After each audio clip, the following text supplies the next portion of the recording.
চোখ রাখুন আকাশে, কারণ শীঘ্রই আসছে এক মহাজাগতিক বিস্ময়। দিন দুপুরে হঠাৎ করে অন্ধকারে ঢেকে যাবে পৃথিবীর কিছু অংশ। বিরল এই পূর্ণ সূর্যগ্রহণ আকাশে এক রোমাঞ্চকর দৃশ্য রচনা করবে। এমন দৃশ্য দেখা যায় শতাব্দীতে মাত্র একবার। প্রশ্ন হচ্ছে, কোথায় ও কখন দেখা যাবে এই বিরল সূর্যগ্রহণ? সে খবরে বিস্তারিত জানাচ্ছেন শেখ ফরিদ। আসছে বিরল এবং দীর্ঘতম এক পূর্ণগ্রাস সূর্যগ্রহণ, যার স্থায়িত্ব হবে প্রায় 6 মিনিট 23 সেকেন্ড পর্যন্ত। আর এই পূর্ণগ্রাস সূর্যগ্রহণ দেখা যাবে ইউরোপ, উত্তর আফ্রিকা এবং মধ্যপ্রাচ্যের কিছু অংশে। দুবাই ভিত্তিক সংবাদ মাধ্যম গালফ নিউজ জানায়, 1991 থেকে 2114 সালের মধ্যে ভূমি থেকে দৃশ্যমান দীর্ঘতম পূর্ণগ্রাস সূর্যগ্রহণের মধ্যে একটি।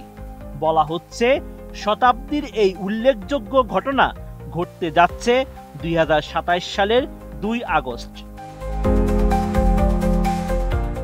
নোভা এলইডি টিভি, ঝকঝকে ছবি, নিখুঁত শব্দ, 5 বছরের ওয়ারেন্টি। নোভা মানে সঠিক মান, নিশ্চিত সেবা। 2027 সালের এই সূর্যগ্রহণকে একটি বিরল ঘটনা বলে উল্লেখ করেছে আন্তর্জাতিক গণমাধ্যম।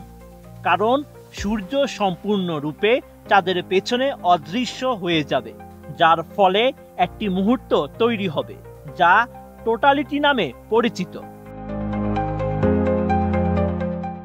চাঁদ সূর্যের আলোকে বাধাগ্রস্ত করার সাথে সাথে টোটালিটির একটি রেখা ধীরে ধীরে বিশ্বজুড়ে সরে যাবে, যা দিনের আকাশে অল্প সময়ের জন্য অন্ধকার আনবে।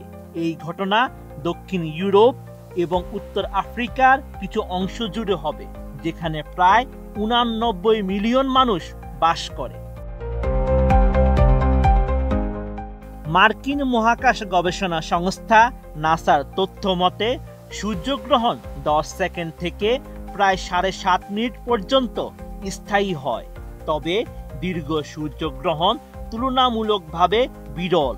2027 সালের আগস্টের সূর্যগ্রহণটি 6 মিনিট 23 সেকেন্ড দীর্ঘ হবে, যা এটিকে অনন্য ও বিশেষ করে তুলেছে।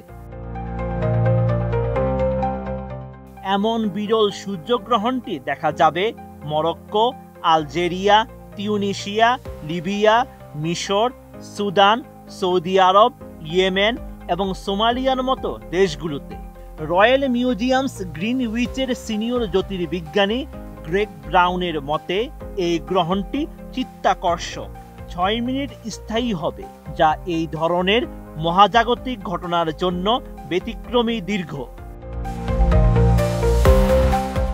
জ্যোতির্বিজ্ঞানী গ্রেগ ব্রাউন আরও জানান, এটি সর্বনিম্ন মাত্র কয়েক সেকেন্ড থেকে সর্বোচ্চ 7 মিনিট 50 সেকেন্ড পর্যন্ত পরিবর্তিত হয়। এই পরিবর্তনের কারণ হলো চাঁদ এবং সূর্যের আপাত আকারের তারতম্য।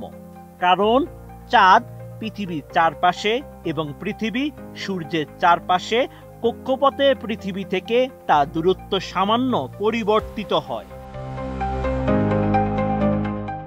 Sheikh Farid, ATN news.